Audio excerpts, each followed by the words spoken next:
Broadcasting live from the Capital OTB studios, this is Racing Across America with Seth Merrow. We'd like to thank Woodbine for their sponsorship of this program and some of the other programming and events here at Capital OTB. Woodbine open now through December, featuring great racing, including the King's Plate coming up in August, Turf Champions Day with the Woodbine Mile in September, and much, much more. Woodbine Racing, great racing north of the border.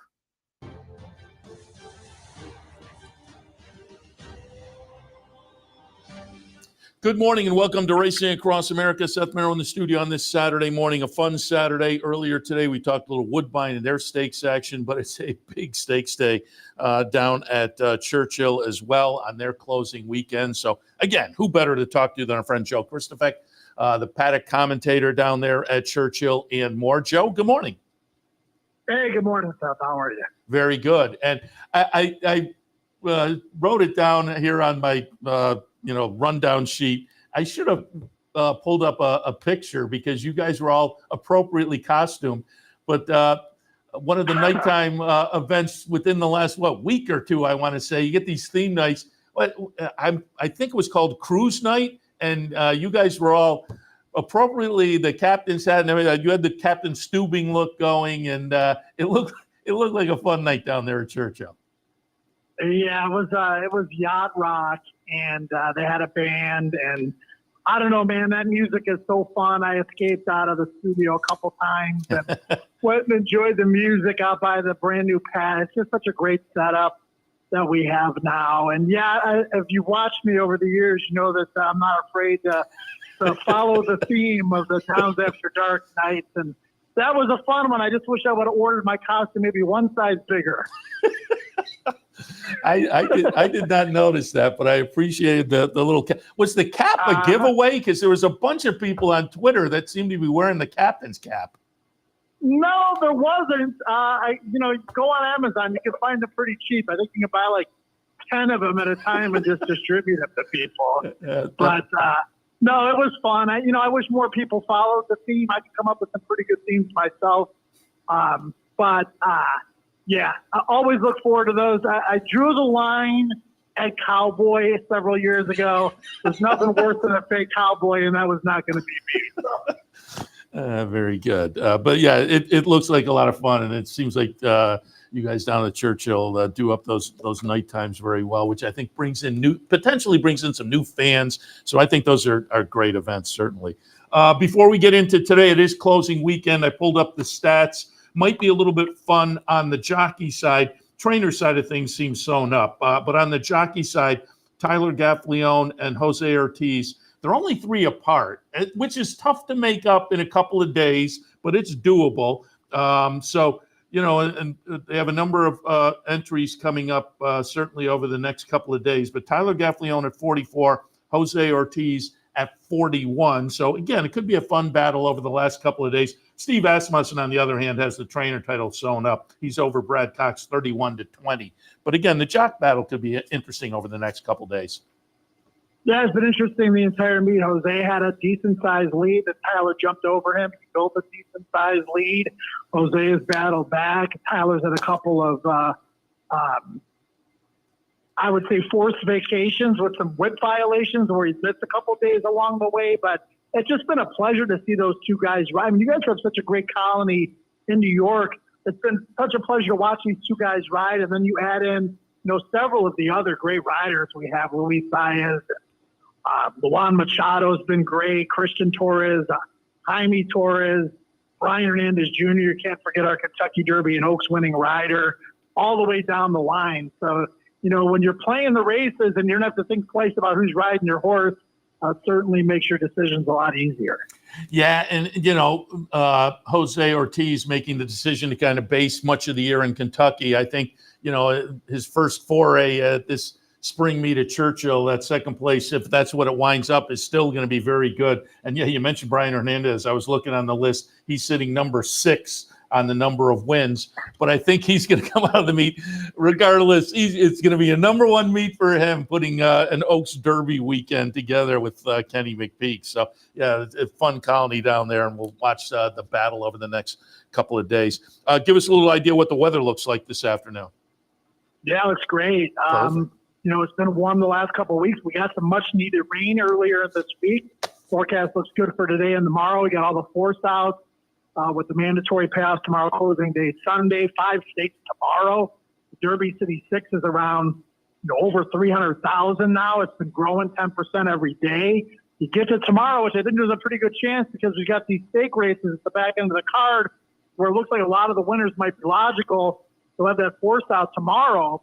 Probably bet a couple million into it tomorrow, I would guess, with that mandatory payout. So the stars are falling into place for this closing weekend for sure. Yeah, with the mandatory, that will balloon up nicely. There is no question about it. All right, let's jump into the stakes action and kind of go through today's stakes in chronological order. Race number 7 is the Wise Dan Grade 2 event, mile and 16th on the grass. I won't make you handicap it because I know you step aside when you have a horse in and your Johnny's Fireball is in here. But I want you to just, as an owner, talk about Johnny's Fireball a little bit. We pulled up the replay from June 6th, the allowance optional claimer. Johnny's Fireball here is going to be the number 8 horse, again, owned in part by your Brilliant Racing partnership. So again, in the Wise Dan, talk a little bit about Johnny's Fireball and what you expect this afternoon.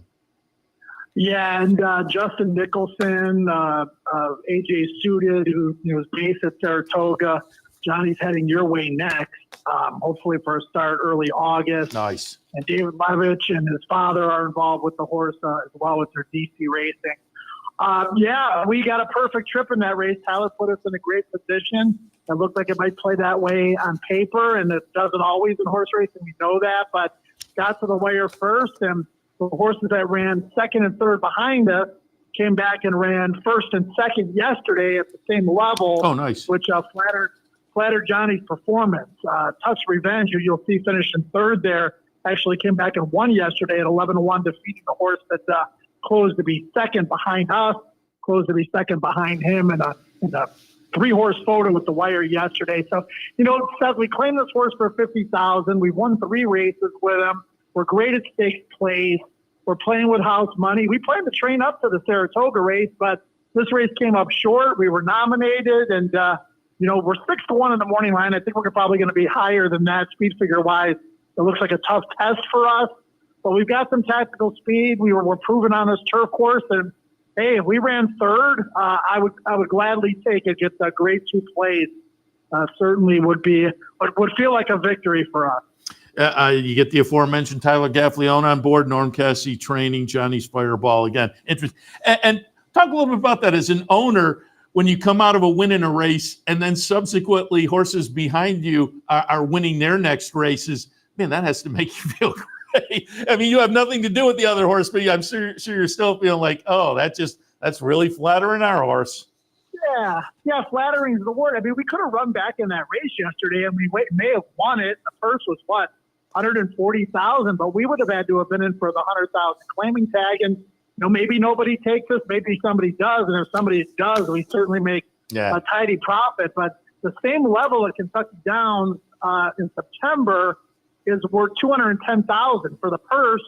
Love to run in the stake at Saratoga, which we think will fit in well. Non-winners of a sweepstakes. Unless we win today, we won't be eligible. But yeah, that's always nice to see horses that you beat come back and perform well, win, run 1-2 like they did yesterday. That's interesting. So you win today, you won't be able to make this Saratoga, but you put a grade 2 on the resume. Still, that'd be pretty nice. But certainly looking forward to Johnny's Fireball up at Saratoga if that works out. All right, let's move on to the Fleur de Lis, race number 8. $500,000 up for grabs for the fillies and mares going a mile and an eighth. I pulled up a replay of the Shawnee going back to June 1st at Churchill. It'll be number 7, Scylla, getting it done. Scylla, of course, the full sibling to Tacitus, who won the 2019 Wood. Also a sibling to Batten Down, who won last week's Ohio Derby. The Damn Close Hatches was a 5-time Grade 1 winner. So royally bred, seemed to get back, a little confidence builder here in the last couple of starts, the optional claimer, and then built on that confidence in the Shawnee last time. I'm going in that direction, but I thought Shotgun Hottie was interesting. Free Like a Girl is intriguing, and Zajira, who has certainly some back class, and we're seeing finished second to Scylla right there as well. How did you see the Fleur de Lis? Yeah, Scylla handled Zajira pretty easily, but Kajira's come back and had a couple of really good work, so wouldn't be surprised to see her, run even better. Scylla, based on that last win and the family and connections, is, I think, going to probably be a little bit of an underlay. She certainly can win the race. I went with Shotgun Hottie. I mean, if you look at the past performances, that was probably the best effort of her career last out, and she won that race at Pimlico for fun. It was 9 furlongs. I think 9 furlongs is probably her best game. I don't know that you could say that about Scylla or Kajira. So there's a likely third choice in the race. I'm going to go with Shotgun Hottie in here. You mentioned Free Like a Girl. I think she might be up against it a little bit in this race, but she's such a fun horse. A 17-time winner, Louisiana bred, one of the top Louisiana breds in training, and she answers the bell every single time. Shotgun Hottie going out for Cherie DeVoe is having a nice meet, certainly. But Paco Lopez in for the ride. He's been on board the horse past couple of starts, including the win in the stake at Pimlico last time. So it's intriguing that he's going to ship in and take the shot. I can see why. A grade 2 worth $500,000, but Paco in for the ride on Shotgun Hottie. In the 9th race this afternoon, the American Derby, it's that subdivision. People are probably tired of me saying it. I mention it all the time. I love this subdivision of the 3-year-olds on the turf. There's always a good race right around the corner at the various venues around the country. I'm going to tilt towards a Cherie DeVoe runner, Brilliant Birdie, very lightly raced, but we're going to watch the last victory, an allowance optional claimer on June 7th. Brilliant Birdie is going to be the number 7 horse in here. Obviously gives away a little seasoning to some other performers who have tried Stakes Company already, but I think Green Light is another lightly raced runner that could be interesting for Rudy Brissett. Laganos for Steve Asmussen seems like a player. Agate Road, I'm very intrigued. Off the American Derby, it was a 6th place finish.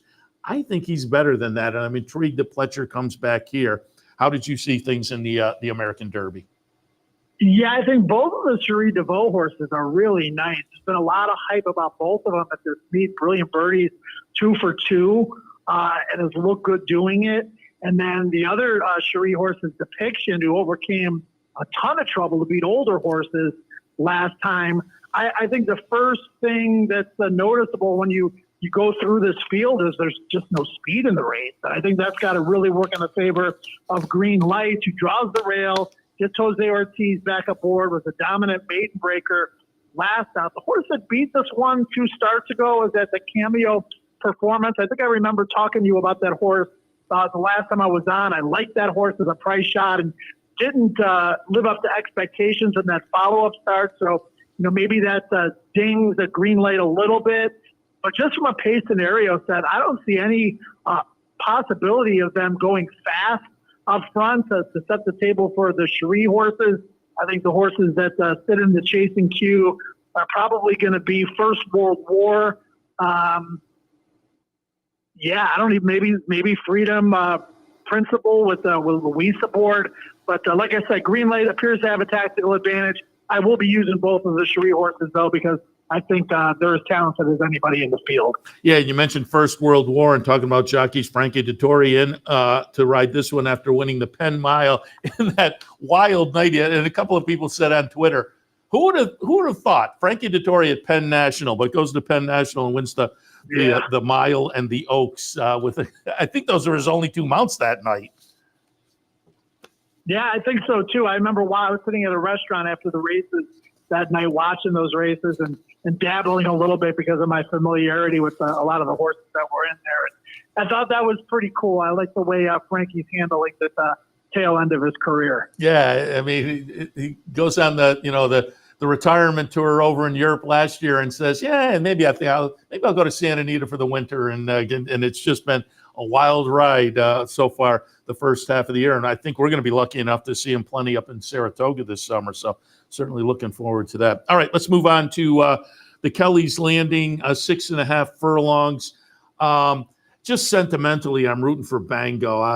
As I think probably everybody down there is. I put that one down in the mix a little bit. And I pulled up a replay going back to the Aristides of Close the Game Sugar. 18-1 that day. The price was probably a little crazy given the talent this horse has. Not that he should have been favored, but the 18-1 seemed maybe a little steep. wins it pretty nicely. Again, he's going to be the number 2 here in the Aristides as we watch the replay. I like him. Angkor, I think, is an intriguing player with Jose Ortiz on board. Hoist the Gold. How did you see things in the Kelly's Landing? I wonder if Edwin got caught with the sticky stuff so he could be at Churchill today to watch this horse. Oh, well, there you go. I mean, it's pretty interesting. Close the game sugar. I didn't realize that at the time Edwin Diaz, the Mets closer, who is on a 10-day suspension for them finding sticky stuff in his mitt. I'm really curious to see if he's at Churchill today. I know he and his brother Alexis, with the Reds closer, are very close with the Ortiz family. I believe was going to be in to ride. This horse ran awesome last time. I mean, it was completely unexpected. Most of the form had been turf or synth. But if this horse runs back to that race, they're going to be probably watching his hind end in the stretch. The other horse I found interesting was Anarchist. I mean, he did give Elite Power all he could handle up by you guys last summer, coming back fresh for Doug O'Neill. Lots of toe forward for clues on that one. Sentimentally, I'd love to see Bango run well, but he's got a tough post. I know Greg Foley had mentioned something about an abscess or something bothering him last time. Maybe he'll get back to his top form. We just haven't seen that horse in his last couple of starts. And I will say, I don't follow baseball that closely, but I saw some social media. People are kind of like, "Oh, come on!" But if they catch the guy with something in the glove, he's kind of they kind of have to. I don't know. I don't think they can give him a pass on that. Yeah, I mean, I wasn't examining Edwin's glove myself, but from people that I know that know the sport and watching MLB TV, which they just do a tremendous job on that show, they said that it was pretty obvious and would be tough to give him a pass on that one. So maybe you can enjoy a day at Churchill Downs and Caitlin Free and I can meet him. We're both big baseball fans. Yeah, it might work out that he'll get to go down and watch his horse live and in person. So maybe there'll be a silver lining, as it were. All right, the 11th race is the Stephen Foster Grade 1 event, $1 million up for grabs. I could have gone in a few different ways here, but I just thought First Mission in the last couple has been very good. The Essex down at Oaklawn, and we'll take a look at the Ali Sheba, the stretch run here. First Mission is going to be the number 3 horse. Living up to the promise shown a little bit earlier in the career. This was a 106 buyer performance, but Skippy Longstocking comes off a nice win down at Oaklawn last time with a 107 buyer. Disarm has a string of triple-digit buyers underneath, and off the seasonal debut win, maybe gets back to those. Kings Barnes is a real player for Todd Pletcher. This is, you guys got a nice field of older runners here in the Stephen Foster this afternoon. How'd you see things playing out? Yeah, we'll start with Skippy Longstocking. I looked up this stat on DRF Formulator, which, I'm a big fan of. I keep all my trip notes in there, et cetera, and they've got the great filters that you can look up information by utilizing. And this horse is trained by Saffie Joseph Jr. Last 5 years at Churchill Downs, Saffie in graded stakes, know what his record is? I'm guessing less than stellar? 0 for 12 with 2/3. Ooh, okay. So that is a stat to pay attention to. Yeah. Horse looks pretty good. First Mission's the horse to beat, no question about it. Brad likes to give his horses plenty of time between starts, especially his good ones when he can. This race has been the plan all along. He ran Derby weekend in the Ali Sheba. That was when that Tio San Denis horse from Japan almost went wire to wire, and First Mission came and got him and looked good doing it. I went with Disarm. I don't know if you got a chance to see that comeback race, Seth, but that was like a harness racing half-mile time, 52 flat. This horse was on the lead, which we know he's not a speed horse. It looked like he might get beat in the stretch. He did win, but that's not his style. I mean, today he gets to revert back to his best running style. Steve Asmus has been pointing to this race for months since this horse got back on the work tab at Fairgrounds. Price is going to be pretty decent. You're not going to see 6-1. I think 7-2 would probably be fair on Disarm. And, I think a lot of people are going to look at that last race and say, man, what was that? And, maybe it wasn't great. And, maybe you got to evaluate it in that way. But I'm going to take the opposite approach and take the 7-2 if I can get it. Yeah, he's clearly interesting off of those triple digits at the end of the 3-year-old season, which ended with a nice little second behind Arcangelo in the Travers with a 103. And yeah, that seasonal debut, I think, is just one to build on and go forward from. So I'm intrigued. Like I say, I think it's a very fun field today in the Stephen Foster. And things will wrap up stakes-wise with the 12th today, the Tepin. They will be 3-year-old fillies on the turf. I like Dancing in Dixie, but I pulled up a replay because we had just mentioned it. Pulled up a replay of the Penn Oaks just because Frankie Dettori poolside was slim. Again, he wins the Oaks, he wins the Penn Mile, a couple of rides up at Penn National. So we'll take a look at that Penn Oaks. Poolside with Slim will be the number 3 horse. I had that one right underneath, but I thought Dancing in Dixie for Mark Cassie was a little bit intriguing. Pipsy also for Will Walden, I think, is a player off the United States debut, which was a stakes win up in New York. What did you see in the Tepin? Yeah, it's very similar to the race for the 3-year-old boys. I don't just see a lot of speed in here. And Dancing for Dixie, I think, is a legitimate closer. He's got a great turn of foot, but might be tactically against it. I think poolside with Slim can sit close to the pace. But did you see that Pipsy race? Did you see it live or did you watch the replay? I saw it live, it's not standing out to me other than it was a nice United States debut. Oh, man, the horse reared at the start and in a turf sprint spotted the field like 7 lengths. And you're right. Yeah, yes. Oh, no, I thought it was great. And if you look at the Euro races, this horse is forward in sprint races. So I'm thinking to myself, this horse is forward in sprint with a fair break from the gate. This horse should be, I would guess, on the lead in this race. I always got bet down like she was supposed to win in that stateside debut, and she did, and she overcame a ton of trouble to do it. So, the big question is the 2 turns. She's never been this far before, but I think she'll handle it. I think Will Walden's doing a fantastic job early in his own training career here. Pratt rode the horse last time. I like Pipsy. Will be a horse that I utilize, in all my multi-race wagers towards the end of the card, because even though the horse is 3-1 in the morning line, I think if this horse is live, we'll get bet down from that. Yeah, you're right. I had seen that live, and as I say, it wasn't sticking in my mind, but as you mentioned that, the trouble line says off very slowly. But you're right.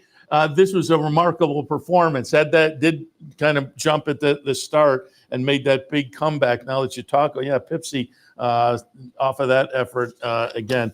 It was a United States debut stakes victory to begin with, so worth watching. You mentioned Will Walden. For folks who aren't familiar, Elliot's son, and again, kind of still at the beginning part of his training career, so be interesting to see how that progresses as well. Joe, as always, appreciate the stakes conversation, but whenever we talk to you, we also like to get a little update on the Brilliant Racing Partnership. Obviously, this afternoon, we'll be rooting for Johnny's Fireball, but give us a little update. And for folks who maybe are out there thinking, I'd like to participate a little bit, you can check out the Brilliant Racing Partnership at brillianthorseracing.com. But what else is out there for the partnership? Yeah, we got 3 other horses. They're all on the shelf. Dugaru's waiting for Fairground. She's a Louisiana bred. We've got Spider Woman, who ran a huge second off the bench, and she had a little bit of an issue. We got to give her a little bit of time. Not much, just a few weeks to get back going. And then we've got Diamond Lord with the Foley's, White Barrios, a half brother whose first 2 races weren't good, but we expect a lot better from him. Greg's taking his time with him, and that he should be back probably during the Ellis meet. And we're going to be announcing a new partnership coming up in the next couple of weeks once I get through this Churchill meet and on to Ellis Park, which opens this coming Thursday, 4th of July. Looking forward to that. But watch social media, check out the website. We're going to be announcing a new partnership, and super excited about the prospects moving forward. Excellent. I know we've had some locals involved in the partnership in the past, and so if anybody's thinking about that, keep your eyes and ears to the ground for the upcoming partnership. And give us a little update with closing weekend at Churchill. What are your plans? Yeah, Ellis Park opens Thursday. I am doing the morning line. I am doing the regular handicapping on a daily basis. I'll go out there in person the first 2 weekends in August for their 2 big stakes weekends. Otherwise, I'll be doing the the analysis from the set at Churchill Downs, which is nice and convenient. And I'm probably going to take a little time off this summer too. And when I do that, Kevin Kilroy will be at the controls, and he's had a great first meet at Churchill. I think going into yesterday at $1.93 ROIs and picking long shot winners left and right. And Tony Kalo's been such a great fit for us. But, we just enjoy the day of racing every day, not only with all the hard work we put in, but at each other's companies too. And hopefully that comes across well on the air. I was about to say it does come across. I've told you many times, you guys are one of my favorite kind of pre-games and during the afternoon. It's like sitting with people you'd like to sit with at the track and talking about horse racing. You do a great job. And Tony, a friend of ours, and it was fun to see him plugged into the mix, and Caitlin certainly down there as well. And you mix some other people in at various times. And again, it's always a fun show. And hopefully we'll see it a little bit up here at Saratoga, perhaps. Yeah, I'm hoping. I haven't been there since the pandemic, and I keep planning on going there. And I really enjoy my time there. So, just got to get through this weekend. I can start plotting out the course of my summer, and hopefully it'll come through there. Very good. And if you do make it up, we want you on the backstretch with us some morning for the Racing Across America from Saratoga. So we'll plan on that. If you come into town, shoot us a text. Joe, appreciate the conversation this morning. Again, to everybody down there, have some fun this afternoon, and we'll talk again. All right, Seth. Always a pleasure, man. Talk to you soon. Be well. Appreciate it. Joe Kristufek, Churchill Downs, really a nice card. Stephen Foster Day with, as we just demonstrated, really, really nice stake section beyond. So a fun day down there. And I would think these results will play into some Saratoga as well. You would have to think some of these horses with the connections and whatnot will be headed on up to upstate New York for July and August. But we'll take a closer look at that Churchill card. Again, with things juggled up a little bit this morning, handicapper support and Racing Across America. We'll take a break. We'll come back and we'll do a little Churchill handicapping. A little bit later on, we recorded some video up at Finger Lakes as well. Talked to the owner of Sweet Brown Sugar, the winner of one of the stakes races on Monday, who has, at this point, some plans maybe to come up to Saratoga with Sweet Brown Sugar, but we'll talk. We'll hear all about that in a few, and then we just shot some various video just to give you a little look around the facility at Churchill. We'll plug those in towards the end of the hour, those two videos, so stay tuned for that. All of that when Racing Across America continues. Stay tuned.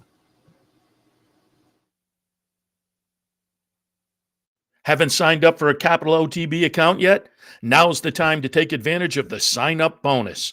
Open up a new account with $200 or more, bet $400 by the end of the month, and receive a bonus $200 into your account. Plus, you can take advantage of everything an OTB account has to offer. Wagering from any device, live streaming, racing info, past performances, online promotions, and more. Sign up today and take advantage of the new account bonus. Details at capitalotb.com.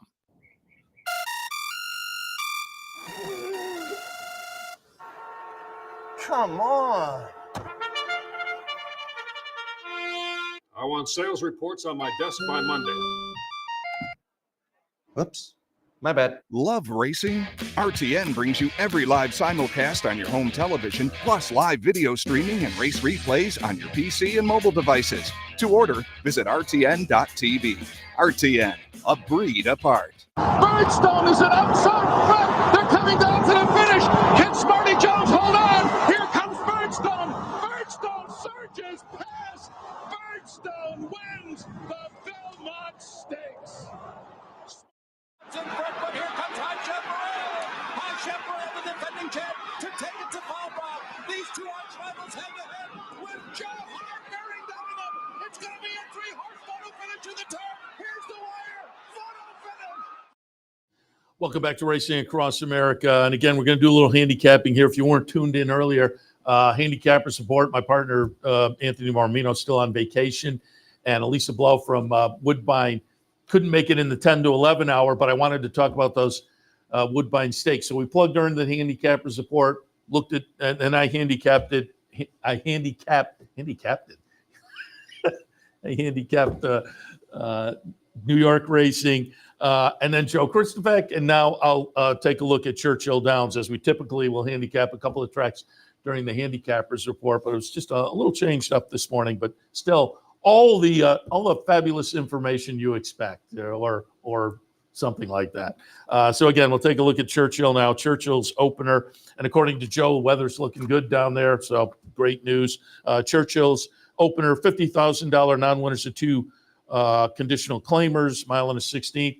I'm 2, 5, 6, and 8. Dr. Kringle on top goes out for Steve Asmussen. Second off the claim. First off the claim, tried a very similar conditioned race and ran a close-up second. Should be right in the thick of things again today. I'm Your Man goes out for Norm Cassie, Tyler Gaffleone on board. This is that angle I've talked about the past couple of weeks that just kind of hit my radar. And it seems to have been kind of notable. It's a quirky angle, but horses coming up from Oaklawn, and normally I like the horses Oaklawn as they go to another venue as the Oaklawn season ends. But at Churchill, a lot of the horses have come to Churchill and taken a start to figure it out, and then the second start at Churchill, get it done. We'll see if that's the case here. We get a little class relief. I'm Your Man, interesting, again, on that angle and with the class move. And in the third spot, Montevallo. Typically shows some early speed, did not last time, but I think if this one can show that early speed, becomes an interesting player in with this group. The opener, Churchill, 2, 5, 6, and 8. Churchill's second race, $16,000 claimers, going 8.5 furlongs, 6, 3, 5, and 7. I'm going to put Tallahatchie Bridge on top. Claimed last time, claimed for and by owner-trainer Steve Asmussen. Good second place finish in the race the horse was claimed out of. That was a 20 claimer, comes back for 16. Again, I'm always skeptical when they drop off the claim, but between 16 and 20, that's not something really in my mind to be super concerned about. So I think off the good second last time at 20, at 16, again, I'm not skeptical with that. And I think it may be a bonus that we're half a step down off the good try against a little bit better. Harold's Cloud in the second spot. Adam Rice trainee, limited number of starters for Adam Rice. He has the nice stakes runner close the game, Sugar, going a little bit later on. This one coming off a nice win at Churchill in a starter allowance last time. They drop in for the tag today, claimed the horse 3 back for 30. But again, with the money put in the bank last time, horse runs well today and gets claimed. They wind up making money on the deal. Gray Streak in the third spot, 12-1 on the morning line, off the claim for a trainer who's okay off the claim. Put in a decent little bullet workout over at Turfway since the claim, and I think could be a player in here. And maybe if the morning line holds up, a little bit of a price. In the second at Churchill, 6, 3, 5, and 7. Third race on this Saturday afternoon, plain vanilla, $50,000 claimers going 7, 6, 5, 3, and 7. Backside Buzz on top. Typically shows some early speed. 2 starts back at Oaklawn, took that speed wire to wire. Last time got caught a little bit late. But again, it's that quirky angle. Second start at Churchill after moving up from Oaklawn. We'll see if it works here. Like the horse earlier, also getting a little class relief with this move. So some things to like. Kavad in the second spot. This horse has some stakes races earlier in the career, back down the page a little bit. Last few races has been in some optional claimers against Saltier. I think given what we've seen over the last few starts, probably moving to a more logical and a more productive level. So Kavad in the second slot, and then Expensive Cut claimed last time. Trainer's good off the claim, but with a very limited sample in the racing form. 6 starts, but has won 3 of those. 6 starts off the claim, but has won 3 of those. So again, limited sample, but it looks pretty good. So I have to toss that one in the mix off of that stat. In the third at Churchill, 6, 5, 3, and 7. Fourth race at Churchill, maiden specials, fillies and mares, 3-year-olds and up, going 3/4 of a mile. in the 4th at Churchill. I'm 9, 10, 4, and 3. I do like the name. I guess it's a clever name. Sally O'Malley, the number 1 horse. If you don't remember, or you're not a Saturday Night Live follower, Sally O'Malley was a Molly Shannon character who was a feisty older woman, and this one's out of the Dam, Drama for Mama. So I it's kind of clever. I did not use Sally O'Malley, but off the latest, I think that one could be playable 12-1. But again, I'm 9, 10, 4, and 3. Too sharp. They paid just under $1 million for this horse, and there's a string of bullet workouts. It's by Twirling Candy. Phil Bauer certainly can have them ready first time out, tends to do well first time out. So I think this horse will be live in the debut effort. Muggin, the 10 in the second spot for Steve Asmussen, off a pair of seconds, bookending a third in the last 3 starts. So clearly in some good form recently, and obviously has an experience edge over the top pick. I just think the top pick may turn out to be a classy runner. And then Hey Olivia in the 3rd spot at 12-1. I'd play around with this horse a little bit. On the top, maybe, but certainly underneath. Debuted last November at Churchill, went off at 8-1, so took a little bit of action. Had the look of a race that was okay, but by Gun Runner, there's a little bit of win early breeding. Now comes back as a newly turned 3-year-old, or in the 3-year-old debut. Lasix added today. This horse to me is, as I say, a little bit interesting at maybe a potential price, the number 4, Hey Olivia. In the 4th at Churchill, 9, 10, 4, and 3. Race number 5 this afternoon, optional claimer, non-winners of 1 other than, just looking, because the tag's $100,000, and I don't see anyone in for nobody's in for the tag, so we're all non-winners of 1 other than 6, 10, 2, and 14. 14's too deep on the AE list, but if Simply Enchanting gets in, you might have to take a look at that one. But I put Scalable on top, Todd Pletcher trainee that has been running in stakes races for much of the career. So clearly they've had some ambition for this horse. I would say, what we've seen so far hasn't necessarily lived up to that ambition, but the Maiden Breaker was pretty good looking, and then they went right back into stakes company. It's Pletcher and Rapoli. Tried the turf last time. Again, has not lived up to maybe their expectations given the stakes tries, but the numbers this horse fires, and now getting more realistic in a non-winners of 1, I think is very playable today. 2nd spot, Lemon Muffin. Another one coming out of stakes company, tried the Black Eyed Susan and the Kentucky Oaks most recently. It's a D. Wayne Lucas trainee. Like the top pick going into non-winners of 1, I think is going to be key. Vino Bella in the 3rd spot. Up from a couple of tries this winter and early spring at Oaklawn for Norm Cassie. One of those was for Riley Mott. The latest was a Maiden Breaker back on April 28th. Again, some of the horses have come from Oaklawn and won first out. Some of them take that extra start. We'll see how this horse plays with this bunch today, but I think off the Maiden Breaker last time is a contender in here. 5th race at Churchill, 5, 10, 2, and 14. 6th race this afternoon, 5, 3, 4, and 8. I'm going to put Hurry on top. Nice seasonal debut win back in May. Earlier this month, ran a 3rd in the 2nd start of the season. Now 3rd start back. And given what we saw 2 starts back, maybe a little regression last time. Now we move forward again to what we saw in the seasonal debut at 6-1. I think Hurry looks very generous. Santos Dumont in the 2nd spot. This is one of those that ran down at Oaklawn, came up to Churchill and won first out, but did it in a fashion that says should be a solid fit in with this bunch.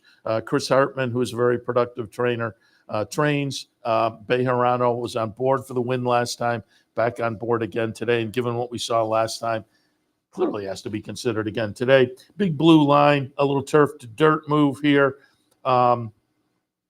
You go down the page, there are very good dirt races. Let's see if that seasonal debut on the turf kind of sets this horse up to run well. I will note this horse last time was behind Johnny's Fireball. And as Joe Kristufek said, some of those horses came out of that race and have subsequently run well. We'll see if Big Blue Line is one of those. So for me, 6th race at Churchill, 5, 3, 4, and 8. We'll take a break. When we come back, we'll continue our look at Churchill. And again, we have some video coming up in a few that we shot at Finger Lakes back on our road trip on Monday. That is also coming up. All of that right after this. Stay tuned.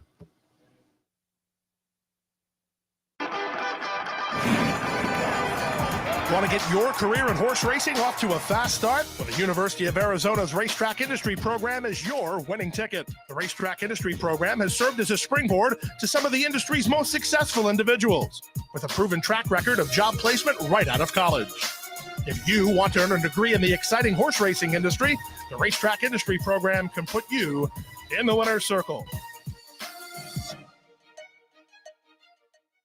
In a recent study of some of the top online wagering sites, Capital OTB won big in total player rewards, far surpassing some of the best-known wagering sites in America. While other rewards programs simply offer you points redeemable for gift cards, Capital OTB's rebates are paid to you in actual cash. Plus, Capital OTB gives you full and immediate access to your money. So if all you're getting now are points and gift cards, join Capital OTB Player Rewards today and get cash back. Visit CapitalOTBBet.com and sign up today.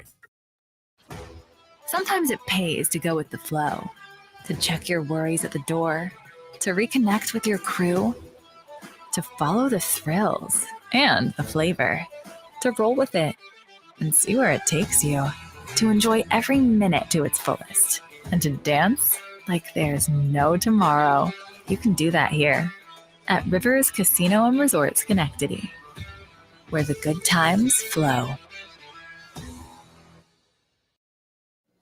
Welcome back. Seth Merrow in here on a Saturday, racing across America. But again, because we juggled things up, doing a little handicapping in here that we didn't get to in the handicappers report, continuing now at Churchill on a big stakes day. The 7th today is going to be the Wise Dan, kicking off the stakes action. 2, 3, 5, and 6 for me. Joe Kristufek in earlier, and he didn't handicap the race, but we had him talk about his horse, Brilliant Racing. His partnership is part owner of Johnny's Fireball. I don't blame him for taking a shot. I mean, it's a 6-horse field. I think they may be up against it a little bit, but in a 6-horse field like this, and the race comes up, and they were going to train up to a race at Saratoga, and timing-wise, getting the race here probably helps the horse out with the target of Saratoga. So I'll be rooting for a little Johnny's Fireball, but I went 2, 3, 5, and 6. I couldn't get past Ottoman Fleet. It's a Charlie Appleby runner that has run very well in a few starts here in North America, including last time winning the Arlington at Churchill. So in good form, Charlie Appleby on the turf. I'm going to tilt in that direction. Not invincible, however. Mike Maker has Chasing the Crown, who finished second to Ottoman Empire last time, and a good closing effort, won the race just before that. So in good form and was right behind the top pick last time. Chasing the Crown, playable, win for the money. Going out for Mark Cassie off a nice win in a stake down at Gulfstream last time with a triple-digit buyer. If this horse can put another one like that together, watch out. Win for the money might be the one to beat. Exalted coming in from the West Coast for Peter Urton, I think is a serious player as well. So again, it's a short field, but a very salty and fun field. Kicking off the stakes action, race number 7 at Churchill, the Wise Dan, 2, 3, 5, and 6. 8th race at Churchill, the Fleur de Lis, mile and eighth on the main track for Fillies and Mares. I have it 4, 2, 1, and 6. Scylla, again, mentioned it earlier, full sibling to Tacitus, who won the 2019 Wood. Batten Down, another sibling, won the Ohio Derby last week. And I think I read Jim Dandy might be coming up next for Batten Down, or considered.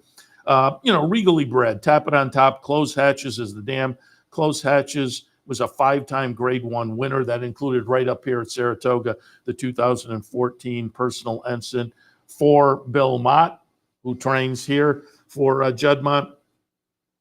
Started the career Scylla, the number 4, with a lot of promise, with a couple of wins in the first 2 starts of the career last year as a 3-year-old. Then came back as a 4-year-old, and he kind of felt like, maybe it's not panning out. Ran a close-up second at 1-2 down a Gulfstream, and then came back in the double dog dare and ran 3rd.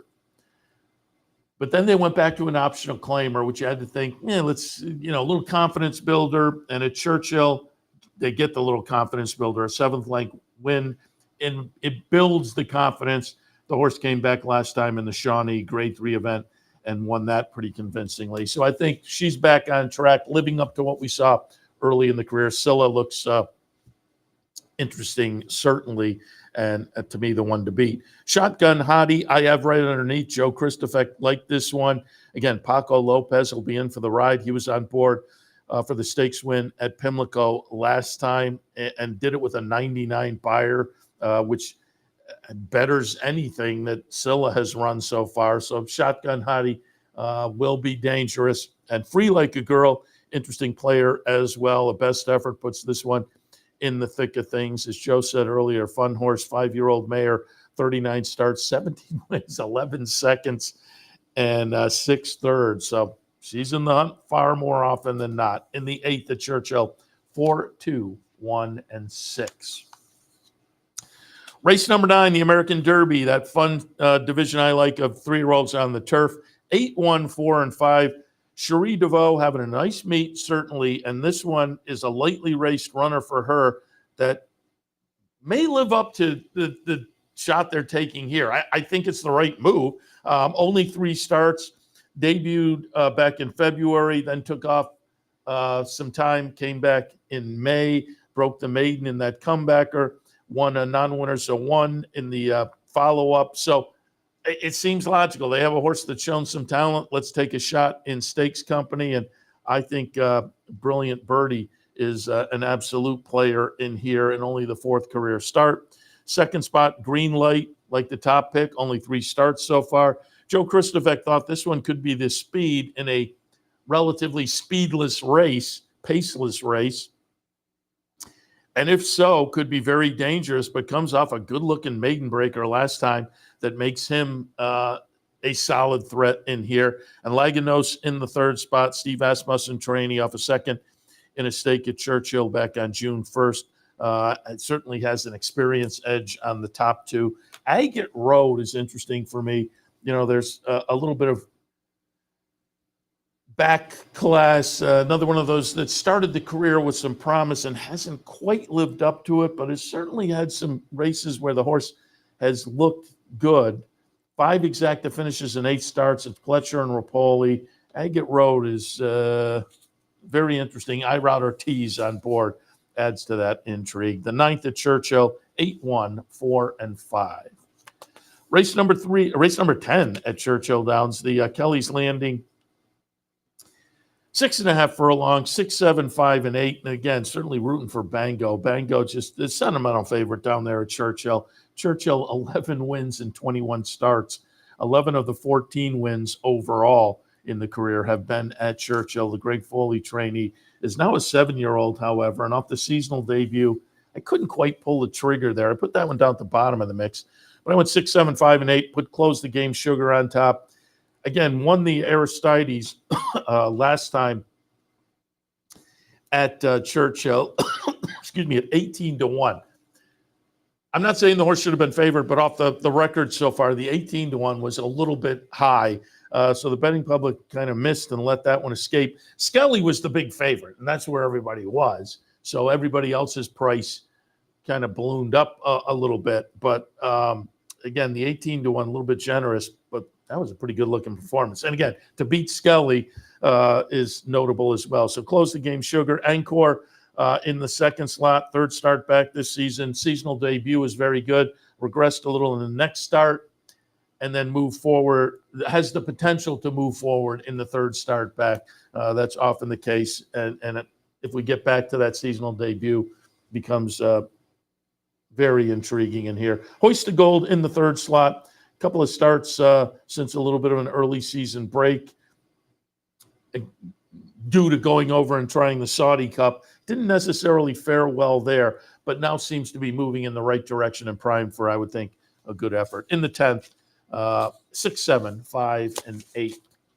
Race number 11 at Churchill, the Stephen Foster Grade 1 event. Really nice field in here of handicap runners. 2, 9, 4, and 7 for me. I couldn't get past first mission off the last couple of starts, including a 106 buyer win in the Ali Sheba. Skippy Longstocking, interesting stat from Joe Kristufek talking about Safi with stakes runners with an offer essentially over the period that Joe was looking at. But I think Skippy Longstocking coming in off the triple-digit buyer win at Churchill clearly has to be considered. Disarm, Joe Kristufek's pick. As Joe mentioned, that was a quirky comebacker, but got the win, got some fitness out of that, and certainly showed some promise last year as a 3-year-old with a string of triple-digit buyers. Kings Barnes for Todd Pletcher. With these horses who have shown some triple-digit buyers, probably has to step it up. But this horse has clearly shown talent for Todd Pletcher. In the 11th, the Stephen Foster, 2, 9, 4, and 7. And in the 12th and final, the Tepin, 9, 5, 8, and 2. I'll take a look at Dancing and Dixie. And as Joe said, another turf race, maybe without much pace, which might put me up against it here with a horse that is a confirmed come-from-behind runner, and you're always up against it a little bit. But I'll put Dancing and Dixie on top. Second spot, poolside with Slim, who, again, won that Penn Oaks last time. Frankie Dettori was on board there. Tyler Gaffleone on board this afternoon. Pipsy, as Joe Kristufek said, when he mentioned it, I had forgotten. It set off very slow. But, yeah, Pipsy got off in a real tangle in this one, and it was one of those where, down the stretch, it was kind of like, oh, Pipsy with the bad, and Pipsy gets it done. And off of that one is very, very interesting. That was the United States debut after a start to the career over in Europe. It was successful with a big, kind of freakish, good-looking win. We'll see what this one does on the stretch out here, however. In the 12th and final at Churchill, 9, 5, 8, and 2. All right. As mentioned earlier, pulled up a couple of, put together a couple of tapes from our visit to the Finger Lakes last Monday. We did a nice little road trip. It was fun. If you didn't tune in on Monday, you missed it. It had talked to Todd Height, Director of Racing Operations, Jerry Richards, the racing secretary, Anthony Stabile, Dave Mattice. We had him on. So it was certainly a fun afternoon out there at the Finger Lakes. But at one point, I went up to the announcer's booth to grab a little of Anthony Stabile, and you'll see that in a moment. But in the announcer's booth was Richard Marco Triagiano, who was the owner of Sweet Brown Sugar, who won one of the stakes races earlier on the card. And I said, hey, let me grab an interview with you, talk a little bit about your horse. Subsequently, he'll mention Sweet Brown Sugar, nice little New York bred stakes winner, potentially aimed for a race up at Saratoga. So we got that from him. So I thought it'd be fun to kind of put the interview together about Sweet Brown Sugar, given that she may show up at Saratoga. And we talked a little bit about his stable overall as well. So we'll kick things off here with a couple of videos from Finger Lakes. I'll come back after this one and line up the next one, however. But as I say, the owner of one of the stakes winners up at Finger Lakes this past Monday is Richard Marco Triagiano. Up next. Brown Sugar off the turn and into the stretch with a commanding 3-length lead. Love Thyself up the inside, trying to battle Dorth Soul Dancer for the Minor Awards, but they're coming to the 16th pole, and it's all Sweet Brown Sugar. Impressive return. Sweet Brown Sugar could have won it from here to the falls. She won it by a half dozen or 7. Talk a little bit about how long you've been in the game. How long have you been an owner? Since 2000, I started in the thoroughbred business. And what got you interested? Always loved horses. I grew up 5 minutes from Belmont Park. Went there many, many times as a kid, and Actually got started in the harness business. My dad was in harness horse racing and got involved in that at Yonkers and Roosevelt. Talk a little bit about how did you acquire Sweet Brown Sugar? Sweet Brown Sugar, I usually, not usually, I always depend on Nick Hines. He's the best bloodstock agent in the business, in my eyes. He goes to the OBS sales. He's there from day one of the works till the end. He's got notes on every single horse. He can tell you anything. And he picked the horse out. He called me on the phone and said, "You got a buyer. You can't miss this one." And when he says that, I do it. And so did you guys know right off the bat you had something special? Paul knew pretty quick that she was going to be something a little bit different. Nick knew that day when he seen her. She's got that tomboy mentality about her, and he's real good at picking that out. And yeah, we kind of knew it was something. We didn't know how good till we started running her. Talk a little about the career so far. You bounced back and forth, started at Finger Lakes, then down on the Naira circuit, and today the nice victory up here at the Finger Lakes again. Talk about the career so far. Yeah, we gave her a couple of starts at Finger Lakes last year. She won both of them nicely. Went to Naira. She was very nervous her first race there. Not used to shipping from somewhere in. Dirt got in her face. She got a bad break, bad race. She come fifth. Got back, ran third in a race where she now was coming into her own again. And then we went back-to-back races at Naira, including the stakes race, the Eastview. We gave her 6 weeks off, just maintenance-wise, because she hadn't had a break since the sale. And then brought her back. This was her first race back. We thought it was a great spot for her. And talk about what's coming up next. Yeah, we're looking to go stretch her out now, and we're looking at the New York Oaks probably as the race that will go next with her, and then with an eye on the Fleet Indian at Saratoga later on. Anybody else we should look for coming out of your barn? How many horses do you have? Yeah, I got 4 with Paul, and I just bought a 2-year-old filly at the Ocala sale, and I got a 2-year-old colt named Mr. Sugar Daddy, and a 2-year-old filly's name is Stunning Sugar. So they both look forward to both of them running this year too. What's with the sugar connection in the name? That I started in calling horses fabulous something, didn't have much luck, so I stumbled on sugar, and I've had luck with it, so I'm sticking that way. And again, that was Richard Marco Trigiano, owner of Richie Rich Stable. So if you see the name, that's the man behind Richie Rich. When he was talking about Paul Barrow is his trainer, and you saw the camera shake there at the end a little bit. He was naming some of his horses, and they all had sugar in the name. And I said, "Well, how'd you get sugar?"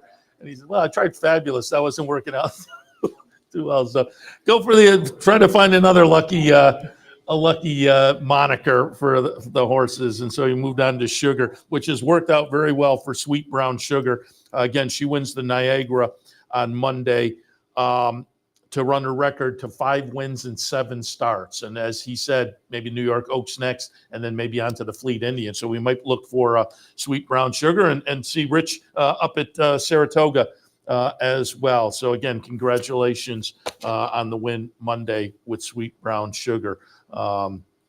As I say, we just kind of stumbled on that interview up in the booth with Anthony Stabile, and we'll look at a little Anthony in just a moment. But again, do want to thank everybody at Finger Lakes for their hospitality. It was fun. As I say, we had Todd Height on, Director of Racing Operations, Jerry Richards, the racing secretary, Dave Mattice, the handicapper, the big A, Anthony Stabile, came down and joined us. And he gave away a pick six. There was a pick six carryover. He gave away a winning pick six ticket on Monday. It was fun. I didn't mention earlier, our friend Mike McAdam also swung by horse racing writer, sports writer for the Daily Gazette, but a Rochester native, so he happened to be in town. He swung by and kind of co-hosted a little bit, and that was fun as well. And Mike, the last race, he had the winner in his mix. We did a little handicapping, the $28 winner of the last race. Mike had tossed that one out there, as I say, in his mix. So it was a fun afternoon. And if you've never been to the Finger Lakes, keep it in mind, it is a quick jaunt up the thruway. I mean, you're on the thruway, though, always a couple hours, but it's thruway traffic. And when you get off the thruway, it's bingo bango. You're kind of right there. So keep it in mind if you've never been there. A fun facility. And I will tout that we talked a little bit about it. And I think we'll get Anthony on tomorrow just to kind of recap the stakes action and promote a little bit July 4th, because on July 4th, they have a T-shirt giveaway on July 4th, a chicken barbecue, and it should be fun. But more importantly, Funny Side Tribute Day on July 4th. Jack Knowlton will be there, Jose Santos. So it should be a fun afternoon on July 4th out at the Finger Lakes. And as I say, it's an easy drive out there as well. We'll wrap things up, and I'll go right. I'll just wrap the show here. But we have a little video that we shot on Monday, just around the facility, give you a little look-see at what's what out there. It includes Anthony Stabile announcing up in the booth. So again, I'll close out the show here with the video shot around the facility at Finger Lakes this past week. And I will also invite you to tune back in a little bit later this afternoon for OTB Live on a Saturday afternoon. Again, great stakes action. We talked about it earlier. Woodbine with a great stakes day, the Dominion, the Celine, the Marine. So some potential runners that we'll see coming up in the Woodbine Oaks and the Kings Plate potentially. Fun afternoon at Woodbine. Big day at Churchill, Stephen Foster Day on closing weekend. So keep that in mind also. As Joe said, it's a mandatory in their pick six tomorrow because it is closing weekend. So keep that in mind. I will also alert you that tomorrow at Gulfstream, they're doing a mandatory on their Rainbow Six tomorrow as well at Gulfstream. So keep both of those in mind for Sunday afternoon. But Saturday afternoon ahead, post time at Belmont at Aqueduct will be 12:35, at Churchill 12:45. So we're going to have those in the mix in a little less than an hour and a half or so when I will return for OTB Live for a Saturday afternoon. So we'll see you then. In the meantime, we'll wrap this edition of Racing Across America up with just a few minutes from Monday at the Finger Lakes. We'll see you later.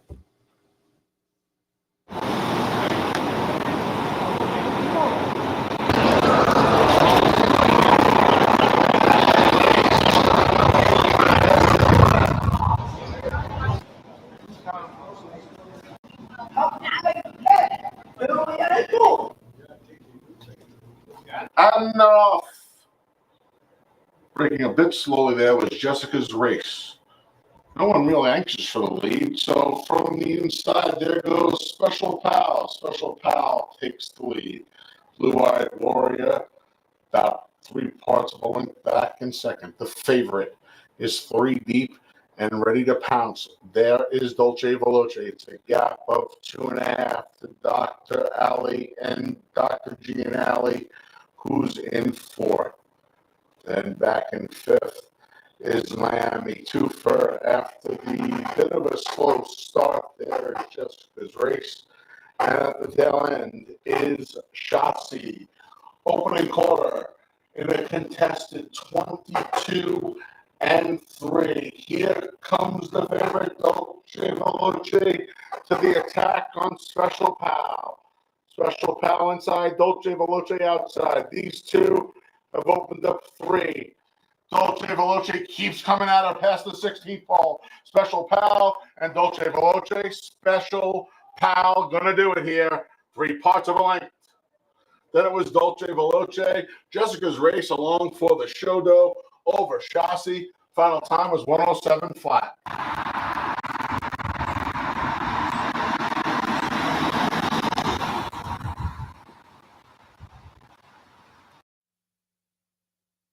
We'd like to thank Woodbine for their sponsorship of this program and some of the other programming and events here at Capital OTB.